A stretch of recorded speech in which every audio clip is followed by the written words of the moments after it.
Offer letter আগে হচ্ছে আমাদের মানে ইউনিভার্সিটি চুজের যে বিষয়টা, সেক্ষেত্রেও আমাকে কিছুদিন হেল্প করে যে আমার কোন ইউনিভার্সিটি চুজ করা উচিত বা কোন সাবজেক্ট চুজ করব। কারণ আমরা স্টুডেন্টরা প্রায় সময় হচ্ছে আপনার একটা হেজিটেশন আপনার ভুগি, যেটা হচ্ছে আপনার কোন ইউনিভার্সিটিটা চুজ করলে আমার জন্য ভালো হবে, কোন সাবজেক্টটা আমার জন্য ভালো হবে। এটা আসলে অ্যালাইন করাটা আমাদের জন্য খুব ডিফিকাল্ট হয়ে যায়। যদি ধরেন আমাদের নিজস্ব কোনো রিসার্চ না থাকে।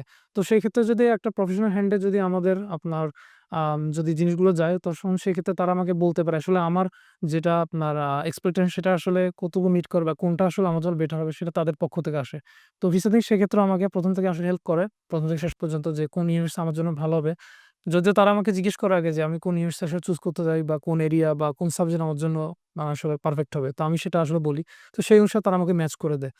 তারপর হচ্ছে আপনার অফার লেটার ইস্যু করা, তারপর হচ্ছে ধরেন আপনার ইউনিভার্সিটি থেকে পেমেন্ট করা, পেমেন্টটা কিভাবে হবে? তারপর হচ্ছে আপনার ধরেন এরপর আর কি প্রয়োজন আমাদের, যেটা আসলে আমাদের ভিসা পেতে সহায়তা করবে। সে পুরো প্রসেসটা আসলে আমাকে ভিসা থেকে আপনার স্টেপ বাই স্টেপ আমাকে গাইড করে। তো আসলে সেটার আসলে বদৌলতে হচ্ছে আমার আজকের মাঝে একটা ভিসা সাকসেস আসে আরকি। তো তার জন্য আমি গ্রেটফুল আমি ভিসা থিং এর কাছে। ওভারঅল যদি আমাকে মানে রেটিংস এর ব্যাপারে বলেন, মানে ভিসা থিং এ 5 এ কত দিব আমি? হ্যাঁ, বলব যে আমি স্যাটিসফাইড উইথ দেয়ার আপনার qualities and service that they have provided. So ওটা নিয়ে আমার কোনো ইয়া নেই। তো আউট অফ 5 এ 5 দিব। এই ব্যাপারে আমি 100% এনশিওর করলাম।